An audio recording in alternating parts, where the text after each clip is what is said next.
Wer gut hört, der hört manchmal aus dem engsten Grund Adelboden eine feine Frauenstimme, die schluchzt und rennt.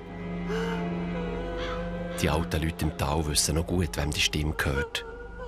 Es ist der Geist von einem jungen Modi, am Männeli. Wer das Jammern hört, betet das Vaterunser und geht still weiter.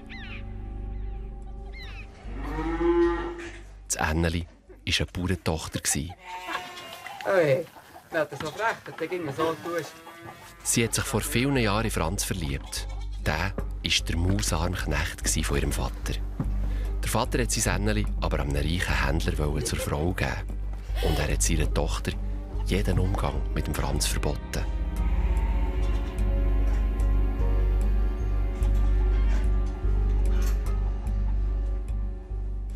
Eines Tages sind sich der Franz und der Händler zufällig auf einem Weg oberhalb vom Dorf begegnet. Plötzlich hat es angefangen zu gewittern. Ein Blitz ist so nah neben diesen beiden Männern in den Boden gefahren, dass der Reichhändler von Schreck gestolpert und ins Doppel runtergefallen ist. Bevor er aber sein Leben ausgehaucht hat, hat er als letzte gute Tat am Franz noch alles Geld gegeben, das er bei sich getragen hat.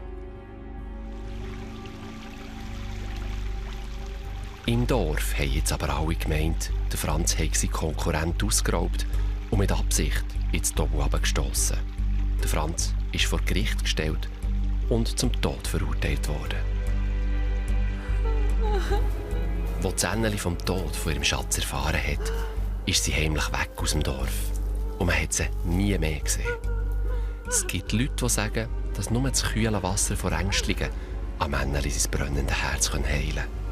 Seit diesem Tag hört man die Schluchzen im ängstlichen Grund.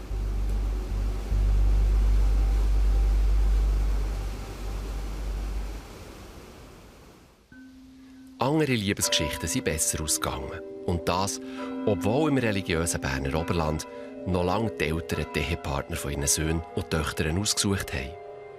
Vor allem ein altes Weibli hat oft seine Finger im Spiel gehabt, wenn es darum gegangen ist, ein junges Mädchen glücklich unter die Haube zu bringen. Ute die Gute, hat man ihr gesagt. Ihren richtigen Namen oder wo sie hergekommen ist, weiss heute niemand mehr. Die Kupplerin Ute ist Tag aus Tag ein von Hof zu Hof täppelt. Sie hat die jungen Mädchen vor die Tür gerufen, hat ihnen ans Kinn gereckt und zu ihnen gesagt: Du, ja du. Das Mal habe ich Ruhe. Und wenn ich keine hätte gefunden, müsste ich 7-mal mehr leiden. Sie hat das Mädchen bei der Hand genommen, ist mit ihm davon und hat es einem reichen und schönen Jüngling übergeben.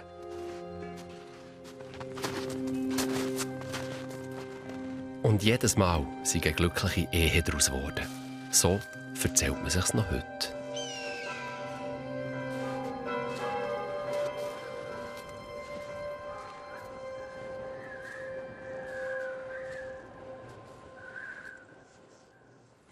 Auch der Junggeselle Wilhelm hat sich nichts mehr gewünscht, als die grosse Liebe zu finden.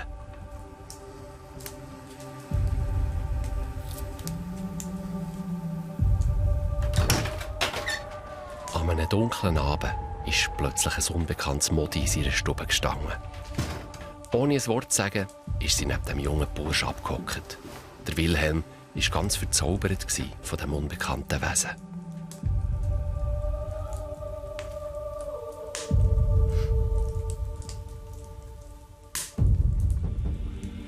Von dann an ist die schöne junge Frau jeden Abend beim verliebten Wilhelm in der Kammer erschienen. Und beim Glockenschlag zur nächsten vollen Stunde wieder spurlos verschwunden.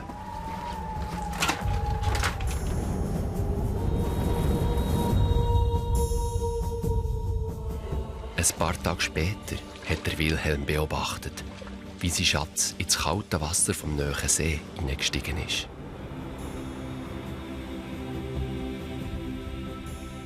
Sie hat ihm gesagt, sie sei die Tochter vom Fürst der Unterwasserwelt.